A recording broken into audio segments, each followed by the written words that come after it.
যে সত্য গুণটা তত্র সত্যং নির্মলতা, কথাগুলি একটু আস্বাদন করি, কঠিন কি তো। তত্র সত্যং নির্মলতা প্রকাশ অনয়নম সুখ সঙ্গেন বদ্ধাতি জ্ঞান সঙ্গেন স অনগ। অনগ শব্দের অর্থ কি? অনগ শব্দের অর্থ নিষ্পাপ, নির্মল, পরিষ্কার। বলে যে এই সত্য গুণী যারা যারা হয় তাদের অন্তরটা নির্মল হয়ে যায়, পরিষ্কার হয়ে যায়। তত্র সত্যং নির্মলতা প্রকাশ্য অনয়নম সুখ সঙ্গন বদ্ধাতে জ্ঞান সঙ্গন স অনগ। এই সত্যগুণ যারা আশ্রয় করে, সত্যগুণী যারা যারা হয় তাদের কি হয়? এই জড়জগতের যে ত্রিতাপ জ্বালা আছে, এই জড়জগতের যে দুঃখ আছে, জ্বালা আছে, যন্ত্রণা আছে, এগুলি দ্বারা তারা কখনো প্রভাবিত হয় না।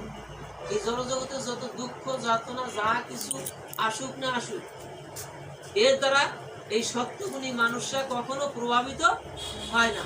এগুলি জগতে আছে, কিন্তু এই দুঃখ যন্ত্রণা জ্বালা যা কিছু সংসারের যতনাই বলেন, ত্রিতাপ জ্বালাই বলেন, যা কিছু বলেন, এ কোনো কিছু তাদের প্রভাবিত করে না। যারা সত্যগুণী হয়, সত্যগুণী হওয়ার জন্য কি করবে?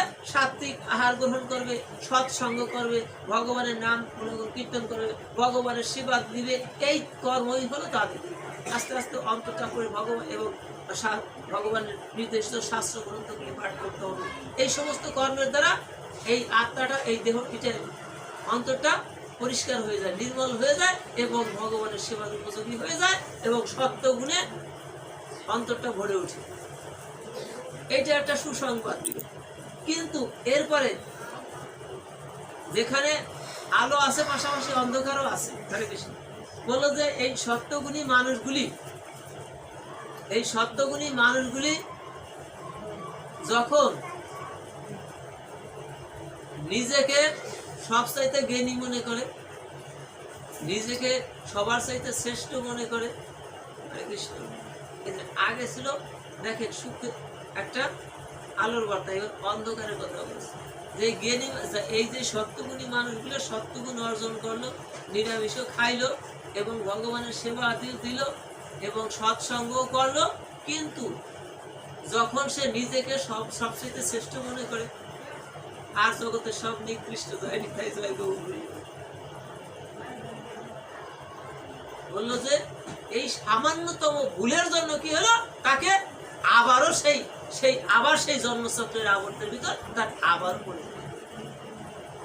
এত কিছু করলো, সৎসঙ্গ করলো, সাধুসঙ্গ করলো, সাত্বিক আহার করলো, সবকিছুই করলো, কিন্তু তারপরও ওই সামান্যতম এক বালতি দুধের মধ্যে 1 ফুট গোসনা যে কি হয়ে যায়, পুরো দুধটা নষ্ট হয়ে যায়, ঠিক তদ্রূপ এত সারা জীবনে এই সমস্ত কর্মাদি করে লাস্টে কি হলো? সে নিজেকে সবচেয়ে শ্রেষ্ঠ, জগতের সবকিছু নিকৃষ্ট বলে এই আত্ম অহংকারে তাকে কি করলো? আবারও তাকে সেই বিশ্বের ভিতর সেই যে জন্মচক্রের আবর্তে আবার তাকে সেই রজনীর ভিতরে ঠেলে দেওয়া হলো। এরপরে যে রজগুণী যারা, এটা সত্যগুণীদের সুবিধা অসুবিধা সহ ব্যাখ্যা করলেন। এইবার রজগুণীর কথা বলেন যে রজ রাগাত্মাকাং বৃদ্ধি তৃষ্ণা সঙ্গ সমুদ্ভবং। তৃষ্ণা সঙ্গ সমুদ্ভবং তৎনিবদ্ধতিকঙ্ক রজ রাগাত্মাকাং বৃদ্ধি তৃষ্ণা সঙ্গ সমুদ্ভবং জ্ঞান তৃষ্ণা সঙ্গ সমুদ্ভবং তৎনিবদ্ধতিকন্তেয় কর্ম সঙ্গেন দেহিনা। বলে এই রজগুণটা যাদের প্রবল, তারা কি রাগাত্মক বৃদ্ধি, এই অন্তরটা সবসময় থাকে রাগ ক্রোধে পরিপূর্ণ। জয় নিতাই, জয় গৌর।